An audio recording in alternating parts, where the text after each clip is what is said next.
یہ سنن ابو داؤد کی روایت ہے، کتاب الطب میں منقول ہے، ابی سعید خدری رضی اللہ تعالیٰ عنہ سے روایت ہے. لمبا واقعہ ہے. یہ نبی اکرم صلی اللہ علیہ وآلہ وسلم کے صحابہ کے، اصل میں یہ حدیث میں اس لیے بیان کر رہا ہوں، اس سے پہلے میں نے جو حدیث بیان کی تھی مجھے لوگوں نے یہ کہا تھا کہ دیکھو وہاں پر صحابی کو خود بخود جو ہے بکریاں دی گئی ہے، لیکن اس حدیث میں صحابی ڈیمانڈ کر رہے، مطالبہ کر رہے اس وقت تک دم نہیں کروں گا جب تک آپ مجھے کچھ دو گی نہیں.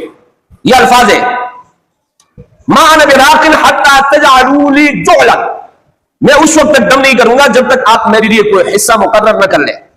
فجعلوا له قطيعا من الشاء، تو انہوں نے جو ہے بکریوں کے ریوڑ کا ایک حصہ ان کے لیے مقرر کیا، اور اس کی تفسیر اوپر آ چکی ہے کہ وہ 100 بکریاں تھی. فاتاه، اور وہ صحابی آیا، فقرأ عليه الكتاب، اس کے اوپر جو ہے انہوں نے سورہ فاتحہ پڑھا، ويتفل، اور پھر اس کے اوپر انہوں نے جو ہے پھونکا، حتی برئا، یہاں تک کہ وہ جو ہے ٹھیک ہو گیا. اللہ رب العزت نے سورہ فاتحہ کے ذریعے سے ایک شخص کو شفا دے دیا. حدیث میں آتا ہے کأنما انشط من عقال، گویا کہ اس کو رسیوں سے، وہ رسیوں میں جکڑا ہوا تھا اور رسیوں میں بندھا ہوا تھا، اس کو رسیوں سے جو ہے مطلب خلاص کر دیا. قال فاوفوہم، انہوں نے جو وعدہ اس صحابی کے ساتھ کیا تھا اس وعدے کو انہوں نے پورا کیا. جعلہم الذی صالحوہم علیہ، جس بات پر ان کا معاہدہ ہوا تھا وہ بکریاں انہوں نے ان کو دے دی. تو صحابہ نے کہا اس کو تقسیم کر لیتے، اس شخص نے کہا نہیں ابھی یہ تقسیم نہیں کریں گے، یہاں تک کہ نبی اکرم صلی اللہ علیہ وسلم کے پاس جائیں گے اور وہ اس کے بارے میں آرڈر جاری کریں گے، ان سے پوچھیں گے کہ آیا اس کا کھانا حلال ہے یا نہیں ہے. تو نبی اکرم صلی اللہ علیہ وسلم کے پاس آئے، سارا واقعہ سنایا. نبی اکرم صلی اللہ علیہ وآلہ وسلم نے فرمایا کہ بالکل یہ حلال مال ہے، اقتسموا، اس کو تقسیم کرو، واضربوا لی معکم بسہم، اور میرے لیے بھی حصہ مقرر کر دو.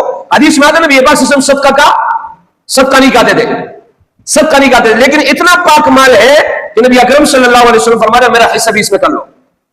اور لوگ کہتے ہیں دم پر آپ مولوی صاحب کے لیے ڈیگریڈ کرنے کی کوشش کرتے، مولوی صاحب کو تنخواہ 10,000 دو، دم پر پیسے نہیں دو، اور کوشش کرتے کہ چلو مولوی صاحب کو ہم مروا دیں.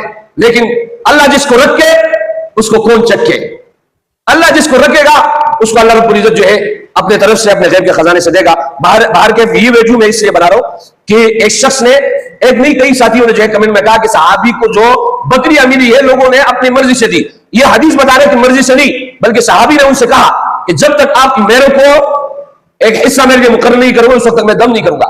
اور جب انہوں نے حصہ مقرر کیا، دم کیا، 100 بکریاں دی.